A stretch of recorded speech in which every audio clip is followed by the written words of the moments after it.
저는 하나님의 얼굴빛이라고 하는 제목으로 시편 80편에 있는 말씀을 함께 살펴보려고 합니다. 요즘 많은 사람들이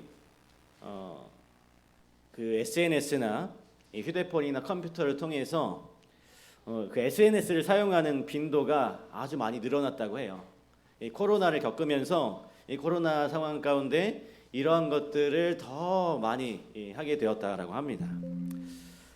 그리고 또 이런 그 SNS, 휴대폰이나 이 컴퓨터를 통해서 SNS를 접하다 보니까 이 가족들과의 어떤 관계가 점점 또 소홀해지는 그런 일들이 자주 일어난다고 합니다. 그래서 가족 간의 어떤 다툼도 많아지고 그렇게 하다 보니까 이 가족 간에 어떤 불화가 생기는 경우가 참 많이 생겼다라고 합니다. 그렇다면 우리가 보이지 않는 하나님과의 관계, 보이는 관계인 이 가족과의 관계도 이렇게 좀 소홀해지는 그런 관계가 생겼다면 이 보이지 않는 하나님과의 관계는 좀 어떻게 될까요? 여러분 요즘 하나님과 좀 친밀하게 지내고 계십니까? 오늘 시편 80편을 통해서 이 부분에 대한 말씀을 좀 살펴보도록 하겠습니다. 이 시편 80편의 표제는 아삽의 시 인도자를 따라 소사님 에두세 맞춘 노래라고 되어 있습니다. 우리 시편 80편을 좀 길지만 함께 읽어보도록 하겠습니다. 제가 읽어드리도록 하겠습니다. 요셉을 양떼같이 인도하시는 이스라엘의 목자여 귀를 기울이소서. 그룹 사이에 좌정하시니여 빛을 비추소서. 에브라임과 베냐민과 므낫세 앞에서 주의 능력을 나타내사 우리를 구원하러 오소서. 하나님이여 우리를 돌이키시고 주의 얼굴빛을 비추사 우리가 구원을 얻게 하소서. 만군의 하나님 여호와여 주의 백성의 기도에 대하여 어느 때까지 노하시리이까? 주께서 그에게 눈물의 양식을 먹이시며 많은 눈물을 마시게 하셨나이다. 우리를 우리 이웃에게 다툼거리가 되게 하시니 우리 원수들이 서로 비웃나이다. 만군의 하나님이여 우리를 회복하여 주시고 주의 얼굴의 광채를 비추사 우리가 구원을 얻게 하소서. 주께서 한 포도나무를 애굽에서 가져다가 민족들을 쫓아내시고 그것을 심으셨나이다.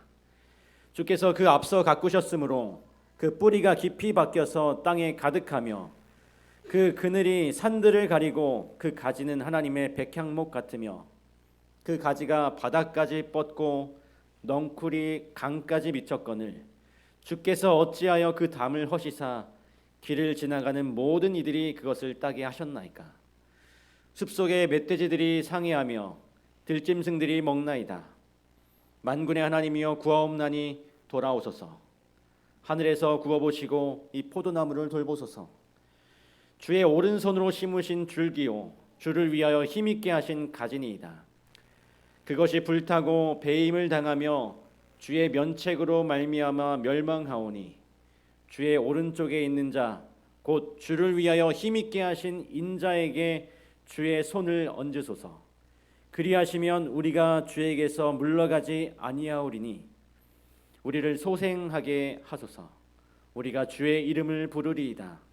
만군의 하나님 여호와여 우리를 돌이켜 주시고 주의 얼굴의 광채를 우리에게 비추소서. 우리가 구원을 얻으리이다. 아멘. 이 시편 80편은 시인이 하나님과 좀 친밀함을, 하나님의 백성들과 함께 친밀함을 좀 회복하기 원하는 아주 간절한 바람이 이 기도로 표현되어 있습니다. 정확하게는 알지 못하지만 이 이스라엘 민족의 큰 고난의 때에 쓰여진 것으로 이 시편 80편이 그때 쓰여진 것으로 알려져 있습니다. 그리고 여러분 이 시편 80편을 쭉 보시면 3번이 반복되는 아주 중요한 후렴구가 있어요.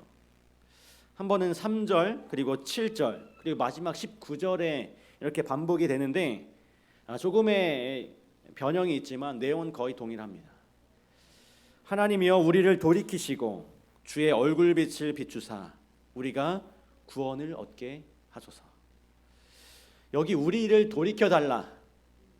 영어 성경에는 restore us. 그래서 우리를 회복시켜 주십시오 라고 하는 단어로 번역이 되어 있는데, 이 단어는 구약 성경에서 자주 등장하는 이 슈브라고 하는 히브리어 단어입니다. 이 돌이키다, 회복하다, 또 돌아오다, 돌아가다 라고 하는 이 뜻을 가진 단어인데, 주로 이 회개하라는 그 의미로 나타낼 때 많이 쓰였습니다.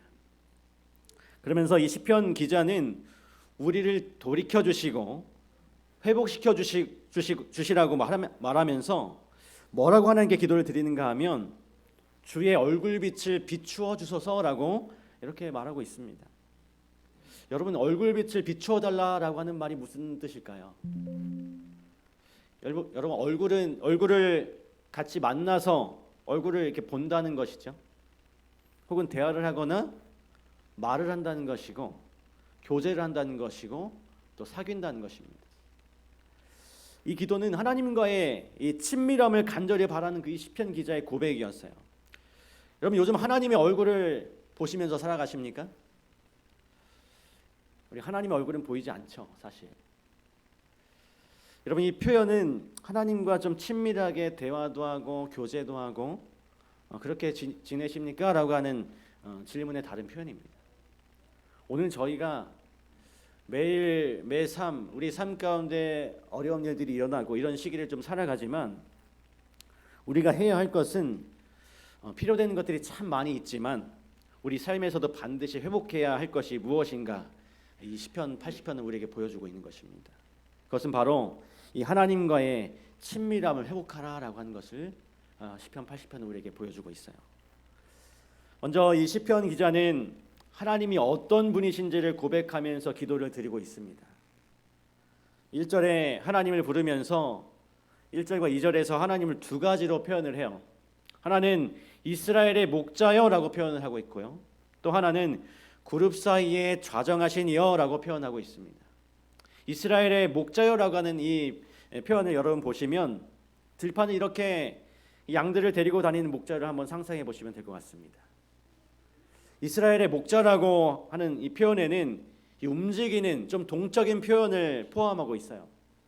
여러분, 목자가 한 곳에 가만히 있지는 않죠. 양들을 먹이고 이 양들을 살찌우기 위해서 풀을 찾아서 또 물을 찾아서 이 양들을 데리고 분주하게 움직이는 그런 존재가 바로 이 목자입니다. 이처럼 하나님은 가만히 계시는 분이 아니라 우리의 삶을 가장 좋은 길로, 또 최선의 길로 인도하기 위해서 분주하게 오늘도 일하고 내일도 일하고 계속해서 행하고 계시는 분이 우리 하나님이시라고 하는 사실입니다. 또한 이 그룹 사이에 자정하신 이여라고 하는 이 표현은 뭔가 이 목자라는 표현과는 좀 반대로 좀 앉아있는, 좀 움직이지 않는 것 같은 그런 표현을 하고 있습니다. 이 표현은 동적이라는 의미보다 좀 정적인 의미가 담겨 있는데, 여러분, 구약에 하나님이 성소를 짓고 혹은 또 성전을 짓게 하실 때에 하나님은 어디에 임재하셨다라고 말씀하셨습니까? 지성소에, 그리고 그 법궤, 십계명이 들어있는 이 법궤 그 뚜껑을 이 속죄소 혹은 시은좌라고 하는 그 뚜껑과 이 금으로 조각된 천사, 이 두 존재가 이렇게 하나의 덩어리가 되어서 있는 그 속죄소와 연결되어 있는 그 천사들 사이에 빛으로 거기에 임재해 계시겠다라고 약속해 주셨습니다. 그래서 너희가 나를 만나러 성전으로 나아라고 그렇게 성경은 기록하고 있어요. 여러분, 하나님은 이스라엘 백성들이 성소로, 물론 거기는 제사장이 중간에 개입을 해야 되지만 그곳으로 찾아가면 언제나 하나님은 그 자리에 계셨습니다. 우리가 그분의 자녀로서, 하나님의 자녀로서, 또 하나님의 신자로서 올바른 삶을 살지 못할 때에도 여러분, 하나님은 언제나 그 자리에, 그분의 자리에 계신다라고 하는 사실입니다. 그리고 그 자리에 항상 계셔서 사람들을 돌이키시고 인도하시는 일을 하고 계세요. 이 시인은 정적인 표현으로서 이 그룹 사이에 좌정하신 이여라고 표현하기도 하고, 또 동적인 분으로 양들을 데리고 다니는, 분주히 꼴을 먹이러 다니는 그런 목자로서 하나님을 표현하고 또 이해하고 있습니다. 그러면서 그 하나님께 이제 몇 가지를 간구합니다. 하나님, 귀를 좀 기울여 주십시오. 그리고 빛을 좀 비춰 주십시오. 또 우리를 구원하러 오십시오. 첫 번째 이 후렴구가 시편 80편 3절에서 등장하는데, 하나님이여 우리를 돌이키시고 주의 얼굴빛을 비추사 우리가 구원을 얻게 하소서. 여기 보니까 특이하게 이 에브라임과 베냐민과 므낫세 앞에서 주의 능력을 나타내십시오라고 시편 기자는 기도하고 있습니다. 여러분, 이스라엘의 12지파가 이 광야에서 텐트를 치고 있었고 또 나팔 소리와 함께 이동을 하거나 또 정착을 하기도 했습니다. 이스라엘 12지파가 행진할 때는 그냥 아무렇게나 행진하는 것이 아니었어요. 그들은 대단히 조직을 잘 갖춰서 이 조직에 따라서 이동을 했습니다. 첫 번째 제일 앞서간 지파는 유다와 이스가엘과 스불론 지파였습니다. 이 세 지파는 이스라엘 수경지에서 텐트를 칠 때는 동쪽이었어요. 그 다음에 게르손과 무라리, 레위의 후손들이, 아들들이 이 성막을 먼저 이 텐트를 걷어서 출발을 했습니다. 그 다음에 출발한 세 지파가 르우벤, 시몬, 갓 지파였고, 그 다음에 제일 중앙에 이 고핫 자손이 이 성물, 이 성소 안에, 이 성전 안에 있는 그러한 기명들을 특별히 법궤를 어깨에 메고 이동을 했습니다.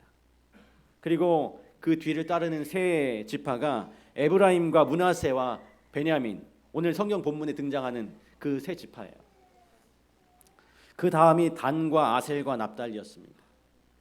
여러분, 이 특별히 이 시편 기자가 에브라임과 므낫세와 베냐민 앞에서 주의 능력을 나타내시옵소서라고 한 표현이 뭔가 하면, 이 에브라임과 므낫세와 베냐민은 이스라엘 백성이 이동할 때 법궤에서 가장 거리가 가까웠어요. 가까운 거리에 있었습니다. 물론 이 법궤를 메고 가는 사람들은 레위 지파 중에 이 고핫 자손들이었어요.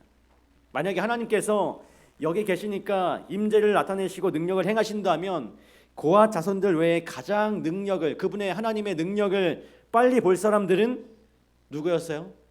에브라임과 므낫세와 베냐민 지파 사람들이었습니다. 그러니까 이 시편 기자의 이 고백의 기도의 핵심이 뭔가 하면, 하나님 빛을 좀 비춰 주십시오. 주의 능력을 좀 나타내 주십시오. 그렇게 하면서 그것이 나타날 때에 우리가 제일 가까이에서 하나님이 나타내시는 그 임재의 능력을 경험하고 싶습니다라고 하는 그런 고백이었습니다. 그래서 그들의 이 고난과 시련의 때에 이 시편 기자는 하나님과 친밀해지는 경험을 하고 싶어서 이런 기도를 드렸던 것이었어요. 여러분, 지금 하나님은 어디에 계십니까? 우리가 이해하고 있기는 하늘 지성소에 우리 하나님께서 계세요. 또 그분은 우리의 영원한 목자이십니다. 영원한 목자로서 우리를 인도하고 계시고, 지성소에서 구속의 일을 위하여 여전히 그분의 자리에 앉아 계십니다. 지금 이 시간에도 일을 하고 계시죠. 1936년 캐서린 우드라고 하는 한 여인이 이 피터 마셜이라고 하는 사람을 만나서 결혼을 하게 됩니다. 이때 이 피터 마셜은 미국에서 대단히 충망받던, 아주 영성이 충만했던 목사님이었어요. 이 부부가 결혼을 한 다음에 11년 뒤에 이 피터 마셜은 미국 상원의 원목이 됩니다. 그런데 이 남편이 아주 사역의 최고의 그 정점에서 사람들의 존경을 받으면서 목회를 하고 있을 때에 심장마비로 갑자기 세상을 떠나게 돼요. 이때 피터 마셜의 나이가 47살이었습니다. 그리고 그의 아내 캐서린은 35살이었어요. 캐서린은 큰 충격과 슬픔에 빠지게 됩니다. 그런데 그녀의 슬픔이 그렇게 오래 지속되지는 않았어요. 그녀가 신뢰하고 사랑했던 그 하나님의 인도하심을 아주 풍성하게 경험을 했기 때문이었습니다. 그녀가 한번 이렇게 고백을 했습니다. 이것이 신문에 실리는데요. 한때 나는 남편 없이는 살 가치가 있다고 생각하지 않았습니다. 그러나 나는 오늘 내가 깊고 만족스러운 만족감으로 참으로 행복하다는 것을 증명할 수 있습니다. 그 행복은 결코 피터를 모욕하는 것이 아닙니다. 이 피터는 남편이에요. 내가 누리는 행복은 그가 누리던 행복과 똑같습니다. 이 사람이 언제 이야기했는지 모르겠지만 이 캐서린은 나는 남편이 없으면 내 인생을 살 가치가 없다, 그렇게 생각을 하거나 표현을 했던 것 같아요. 그런데 정말 이 남편이 그렇게 세상을 떠난 다음에 한동안 그 슬픔에 빠져 있었지만 그녀는 깊고 만족스러운 만족감으로 오늘 내가 사는 것이 참 행복하다는 것을 내가 사람들 앞에 증명도 할 수 있다라고 고백을 합니다.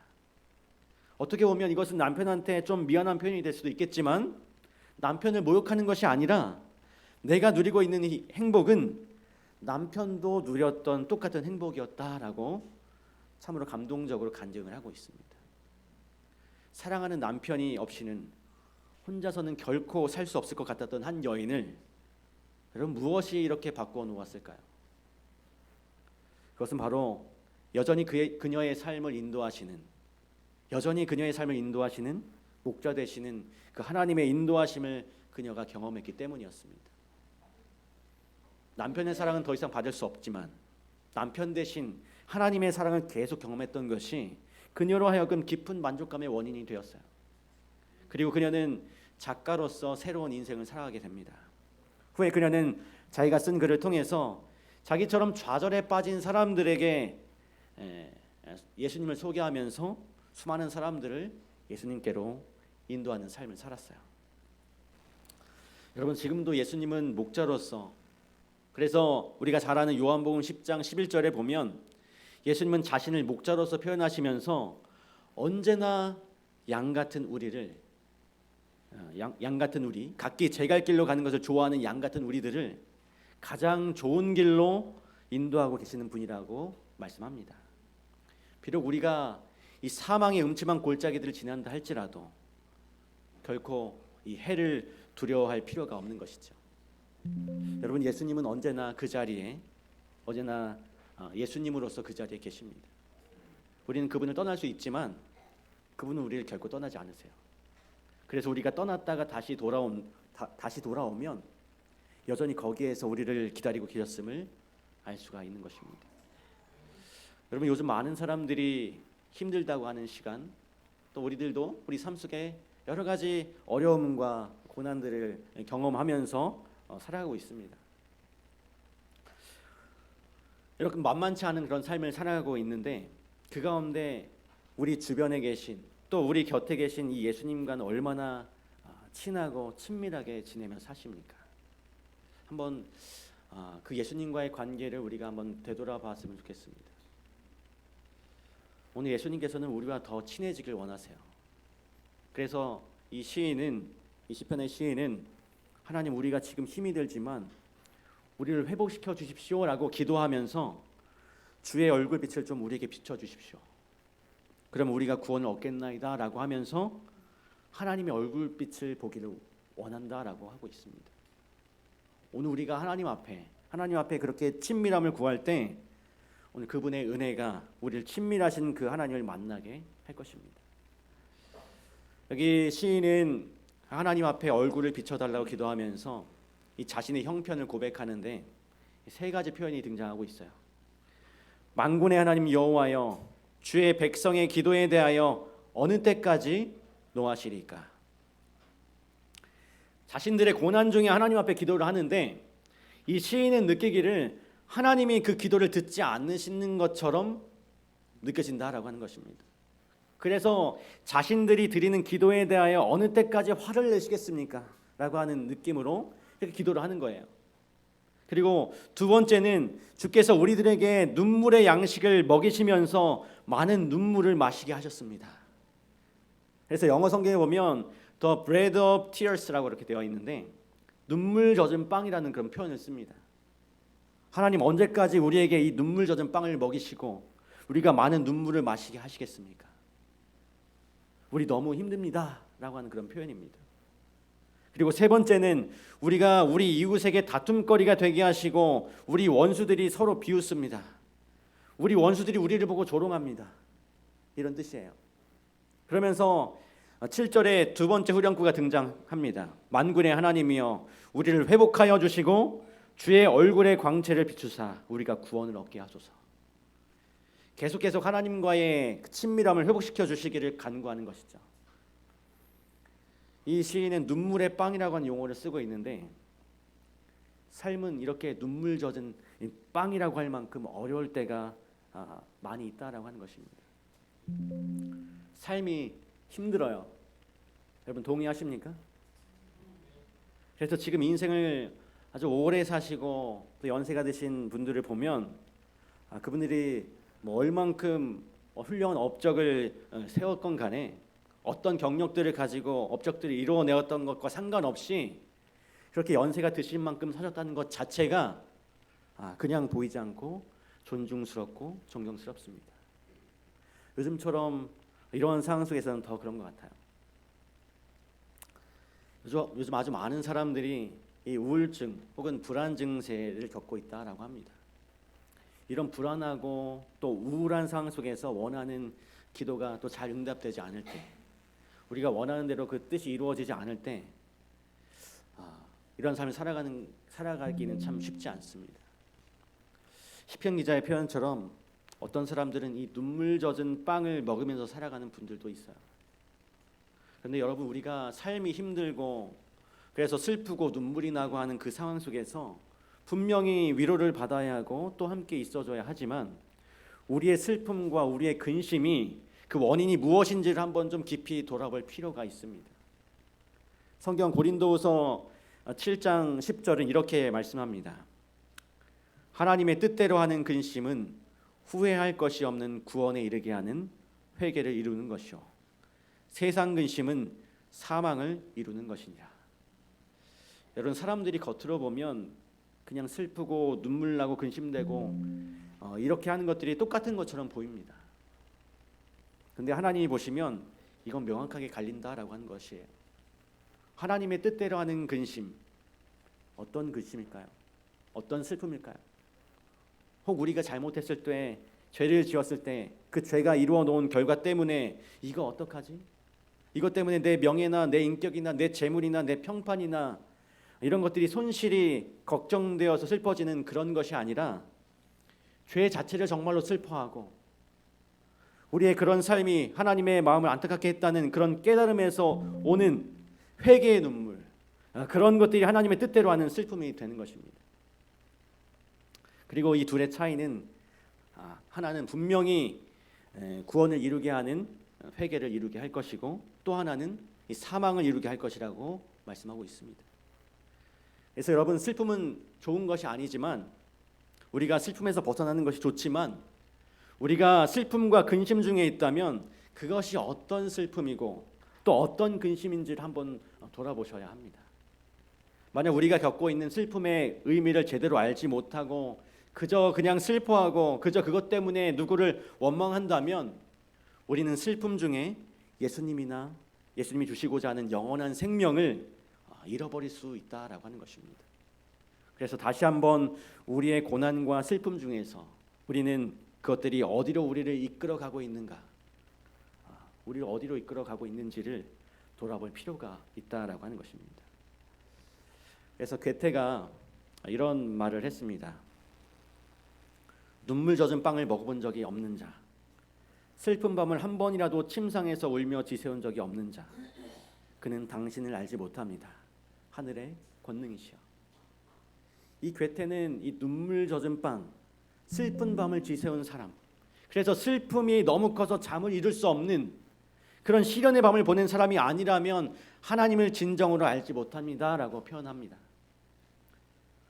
시련을 통과하지 않아도 하나님을 알 수는 있습니다. 그 의미가 여러 가지 뜻을 포함할 수 있겠지만, 저는 이 괴테의 글을 보면서 정말 눈물 젖은 빵을 먹어보고 밤에 잠을 자지 못할 정도로 고통스러운 세월을 지낸 사람이라면 하나님을 제대로 발견할 수 있는 그런 기반이 마련되었을 것이라고 생각이 듭니다. 다른 말로 표현하면 그런 고난과 시련이 하나님을 만나게 하는 도구가 될 수 있다라고 하는 것이죠. 그 대표적인 예가 윌리엄 커싱이라고 하는 한 목사님에 관한 이야기가 있어요. 결혼한 지 10년 만에 원인 모를 병에 걸려서 아내를 잃습니다. 근데 아내가 세상을 떠난 다음에 이 목사님이 자주 몸이 아팠어요. 감기에 걸리면 목이 이렇게 잘 쉬곤 했습니다. 그런데 이 쉰 목소리가 좀처럼 회복되지 않았어요. 급기야 그의 성대가 완전히 망가져서 말을 할 수 없게 되었습니다. 여러분, 설교를 하고 성경을 가르치고 말씀을 전하는 목사에게는 치명적인 그런 질병이었어요. 결국 그는 말이 나오지 않았기 때문에 목회를 그만둘 수밖에 없었습니다. 너무 낙심이 되어서 하나님께 기도도 잘 나오지도 않고 하나님을 원망하게 돼요. 하나님, 분명히 당신의 뜻이 여기에 뭐가 있을 것 같은데 저를 이 땅에 태어나게 하신 그 목적과 이유가 무엇입니까? 그렇게 절망 중에 부르짖다가 그의 마음속에 하나님의 아주 세미한 음성이 들립니다. 너는 내 것이다. 말을 못하는 그 입술도 병든 너의 몸도 다 나의 것이다.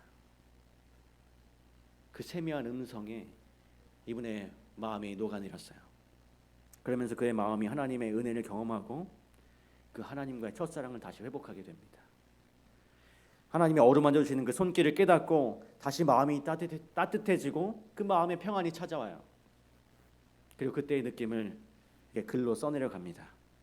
그리고 그 후에 그가 쓴 그 글은 우리가 자주 부르는 한 찬미가의 가사가 되었는데, 제가 아주 어렸을 때부터 가장 좋아하는 찬미인 주날개밋이 바로 그 찬미입니다. 가사가 이렇게 되죠. 주날개밋 내가 편하게 있네. 비바람 거세고 어두워도 주께서 나를 잘 지킬 줄 아니 겁없이 평안히 거하리라. 주 날개밋 나의 피난처 되니 거기서 쉬기를 원하노라. 내 슬픔 잊을 길 세상에 없대 주 안에 안위함 얻으리라. 주 날개밋 귀한 희락이 있네. 생전의 걱정 다 지나도록 그곳에 숨어 돌보심을 받고 주 안에 거하여 쉬리로다. 주 날개밋 즐겁도다. 그 사랑 끊을 자 누뇨. 주 날개밋 내 편히 쉬며 영원히 거하겠네. 여러분, 오늘도 많은 사람이 이 자신의 처지를 생각하면서 눈물 젖은 빵을 먹고 있을 수 있습니다. 이 시편에 나와 있는 시인도 그랬어요. 하나님, 언제까지 우리의 기도를 노하시는 것으로 이렇게 반응하시겠습니까? 언제까지 저희들이 사람들에게 웃음거리가 되어야 하겠습니까? 이렇게 고백하지만 이 시인은 자신들의 그 고난의 처지를 이런 원망과 한탄으로 끝내지 않습니다. 이 시편 80편 7절에 보면 우리를 회복시켜 주십시오 만군의 여호와여, 그러면서 하나님의 얼굴빛을 비추사 우리를 구원하여 주시옵소서라고 이렇게 기도를 합니다. 자신의 고난을 이 하나님과 오히려 더 친밀하게 되기를 원하는 기도로 바꾸고 있어요. 오늘 여러분들이 처해 있는 어떤 슬픔, 걱정, 염려들이 있을 것입니다. 그것은 분명히 우리가 그저 슬퍼할 수도 있고 하나님이나 사람을 원망할 수도 있고 아니면 하나님의 뜻대로 하나님을 더 간절히 찾는 도구가 될 수도 있습니다. 그것은 우리의 선택에 달려 있어요. 만약에 우리가 가진 슬픔을 하나님과의 친밀함을 회복하는 도구로 사용한다면 그 슬픔은 분명히 하나님의 뜻대로 하는 슬픔이 될 것이고 그 결과는 회개를 이루고 영원한 생명 가운데로 우리를 인도하게 될 것입니다. 우리 사랑하는 성도 여러분, 하나님은 우리와 더 친밀해지기를 원하고 계세요. 여러분들도 하나님과 친밀해지기를 원하십니까? 그 고난 중에 하나님의 이름을 부르시고 여러분들의 그 고난과 슬픔과 역경 중에 하나님의 이름을 부르시고 조용히 그분을 한번 찾아보게 되시기를 간절히 바라겠습니다. 제가 오늘 이제 설교를 좀 마무리하면서 오늘 우리의 가장 긴급한 필요는 우리가 돈을 버는 것도 또 우리의 명예가 회복되거나 오늘 우리의 건강이 회복되거나 우리의 자녀가 잘 되거나 분명히 우리의 중요한 필요지만 오늘 이 변하지 않는 상황과 힘든 상황 속에서 우리의 가장 긴급한 필요는 우리가 예수님을 향하여 우리의 얼굴과 우리의 마음을 그분을 향하여 서는 것입니다. 그래서 이미 비추어지고 있는 그분의 사랑의 빛을 우리의 마음에 가득 채워서 친밀함을, 예수님과의, 하나님과의 그 관계의 친밀함을 회복하고 우리의 영적인 눈과 시각이 띄어지는 것입니다. 그렇게 될 때 우리의 처지와 상황, 심지어 우리가 고민하고 있는 삶의 실제적인 문제의 해답들도 그 안에서 해답을 얻게 될 것입니다. 우리 사랑하는 우리 성도 여러분, 힘든 시간, 어떻게 보면 또 이런 시간이 점점 더 많아지는 그런 상황 속에서 여러분은 누구와 가장 친밀하게 지내십니까? 우리를 사랑하는 그 예수님은 우리가 가장 친밀하게 되기를 원하십니다. 그래서 그 사랑의 빛을 지금 이 시간에도 우리를 향하여 비추고 계세요. 오늘 우리가 그분을 향하여 얼굴을 돌리기만 하면 그 사랑의 빛을 받을 수 있고 그 사랑의 은혜를 경험하게 될 것입니다. 이 안식일에 또 돌아오는 한 주에 여러분의 삶을 사시면서 오늘 우리의 얼굴을, 우리의 마음을 예수님께로 향하셔서 이미 비추고 계시는 그 놀라운 사랑의 빛을 가슴 가득 채워서 예수님과 친밀함이 회복되는 삶을 살게 되기를 간절히 바라면서 오늘 말씀을 마치도록 하겠습니다.